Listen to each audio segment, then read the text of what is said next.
Comment avoir une stratégie d'investissement globale? C'est une question qui m'a été envoyée sur Instagram, ça c'est pas par email.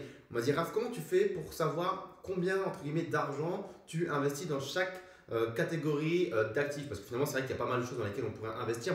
Sur cette chaîne YouTube, je parle beaucoup d'immobilier, de marché financier, mais également des crypto-monnaies dans lesquelles j'investis, des startups dans lesquelles j'investis, de la matière première dans lesquelles j'investis. Bref, il y a pas mal de choses dans lesquelles on peut investir. Et la question que j'ai reçue sur Instagram, finalement, elle est entièrement légitime. Comment moi je sais combien je mets dans les startups, combien je mets en immobilier, combien je mets dans les marchés financiers? Et c'est un petit peu à cette question-là que je vais répondre aujourd'hui. Alors bien évidemment, ce que je vais te dire aujourd'hui, ça ne regarde que moi. Je le donne à titre d'exemple sur ce que je fais moi. Tu peux plus ou moins recopier, mais tu peux également plus ou moins adapter parce que tu peux avoir des affinités plus ou moins précises pour une classe d'actifs que pour une autre. Par exemple, moi j'adore l'immobilier, j'adore les marchés financiers. Donc naturellement, je vais avoir tendance peut-être à investir plus dedans que dans d'autres classes d'actifs que toi tu pourrais préférer pour des raisons X ou Y. Donc encore une fois, c'est vraiment à titre indicatif que je te donne ça. Déjà, moi ce que je fais, c'est que généralement je planifie entre guillemets mon année. En fait, voilà, j'ai une entreprise, je suis entrepreneur, donc je sais jamais précisément combien je vais gagner. J'ai une petite idée parce que je vais comparer à ce que j'ai gagné à l'année d'avant et j'espère normalement faire de la croissance. Donc, je fais mon prévisionnel sur l'année d'avant, pardon, et ensuite, s'il y a du bonus l'année d'en cours, pardon, je vais avoir un bonus supplémentaire à investir que je vais répartir en fin d'année. Donc, ce qui se passe, c'est que pour faire simple, j'ai trois façons de répartir.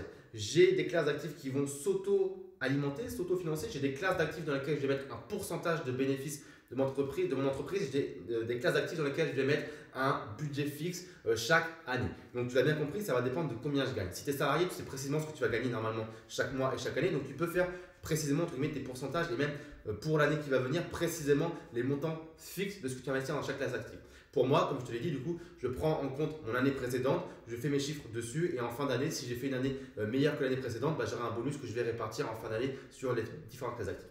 Donc, il y a une seule classe d'actifs qui est uniquement auto-alimentée, ça va être l'immobilier. C'est-à-dire qu'aujourd'hui, l'immobilier, généralement, je mets peu d'apport personnel qui vient d'autres sources de revenus que l'immobilier, puisque en fait, mes opérations ont du cash flow positif. Donc, ce que ça veut dire, c'est qu'elles dégagent un excédent de trésorerie. Et cet excédent de trésorerie, eh bien, il va me permettre, moi, soit de faire un apport pour un autre projet, soit tout simplement de financer, je ne sais pas, par exemple, des frais de notaire ou des meubles ou les réparations, des travaux, bref. Tout est autofinancé. Généralement, je n'ai pas à apporter d'argent de ma poche. Donc ça, c'est plutôt confortable puisque tu sais très bien, l'immobilier, aujourd'hui, tu as l'effet de levier avec la dette bancaire. Donc, tu peux faire en sorte de tout financer à crédit. Et si tu as du cash flow positif, eh bien, tu es normalement relativement tranquille.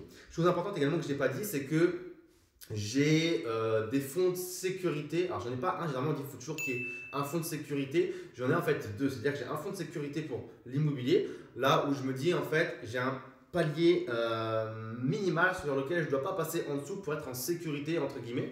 Alors, chacun place son palier minimal comme il le souhaite. Moi, je me suis fixé à 50 000 euros. C'est-à-dire que je dois au minimum toujours avoir 50 000 euros concernant l'immobilier. Si jamais il y a des imprévus, je ne sais pas si sur tous mes lots, sur tous mes appartements, il n'y a plus de loyer qui rentre, je dois payer des mensualités. Au moins, j'ai de l'avance et je sais que j'ai de quoi rebondir. Ou s'il y a des gros travaux, je ne sais pas, des trucs imprévus, normalement, tu es déjà plus ou moins serein. En tout cas, moi j'estime que mon niveau de sérénité il est à 50 000 euros concernant le budget immobilier, en sachant que si jamais il y avait besoin, je pourrais apporter des fonds d'ailleurs pour venir apporter de la solidité à mes projets immobiliers si besoin était.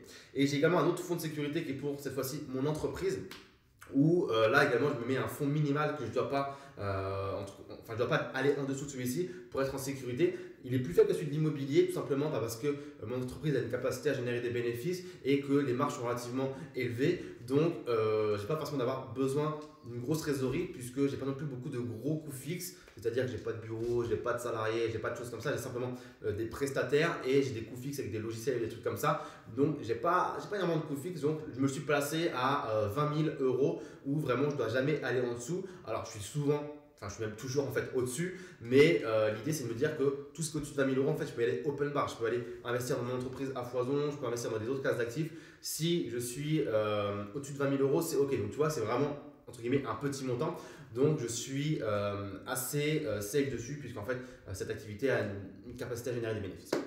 Donc pour revenir à comment je budgétise entre guillemets sur les autres classes d'actifs. Donc j'ai parlé d'immobilier qui est autofinancé. Ensuite, j'ai des actions et des crypto-monnaies qui elles vont recevoir du budget en fonction du pourcentage, d'un pourcentage bien précis de bénéfices de l'entreprise. C'est-à-dire que si j'ai fait un prévisionnel, on va dire au hasard 1 million d'euros pour faire simple sur les chiffres, je me dis il y a 20% qui vont aller cette année dans les crypto-monnaies et peut-être 30% des bénéfices qui vont aller dans les marchés financiers. Là, je te donne des chiffres au hasard. Autant pour mes paliers de seuil minimal de trésorerie, je t'ai donné les vrais chiffres plus ou moins. Là, pour les pourcentages que je te donne et les chiffres, c'est totalement random parce qu'encore une fois, tu dois l'adapter à ta propre situation.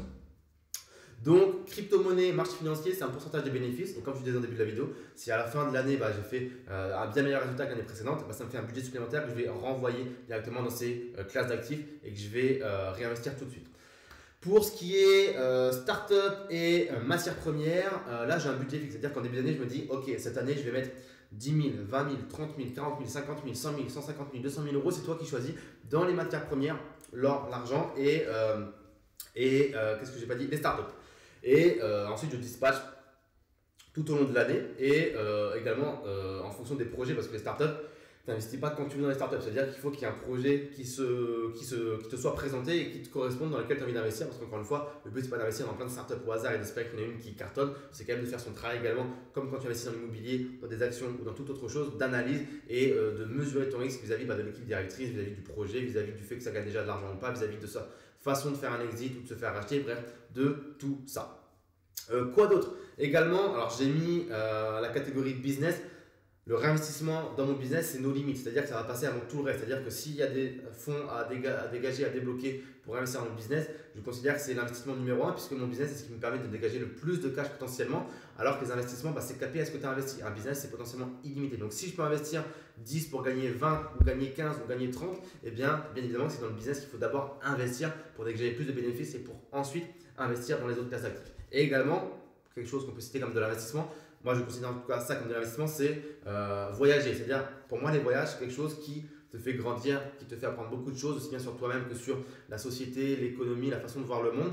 Et donc là, j'ai envie de dire, je n'ai pas vraiment un budget, c'est un peu nos limites. J'ai jamais budgétisé combien je dépensais chaque année pour voyager, mais je pense que c'est quand même pas mal parce que, étant donné que je voyage dans une vingtaine de pays par an, entre les billets d'avion, les déplacements internes, les hôtels, les activités, etc., je pense qu'il y a un petit budget. Mais ça, pour moi, c'est nos limites parce que ça forge un homme, ça te fait grandir et ça va apporter, je le sais déjà, beaucoup d'idées et d'approches différentes dans ce que j'ai pu faire dans mes investissements ou dans mon business. Donc ça, très important également d'investir en mode no limit, je pense, dans tout ce qui est voyage. Bref, je pense que je t'ai plus ou moins tout dit dans cette vidéo concernant un petit peu la façon dont je fonctionne et comment ma stratégie globale elle est mise en place. C'est-à-dire qu'aujourd'hui, il y a pas mal de choses qui font que en fait, je suis présent un peu partout dans des proportions différentes, mais j'investis vraiment dans toutes les classes d'actifs histoire d'avoir, encore une fois, pas tous ces œufs dans le même panier, de diversifier mon risque. Et puis voilà, dis-moi ce que tu en penses en tout cas de cette approche. Est-ce que tu as une approche qui est plus ou moins globale toi aussi comme ça, ou est-ce qu'au contraire, tu te focuses à 100% sur une classe d'actifs, puis ensuite tu passes à la suivante, puis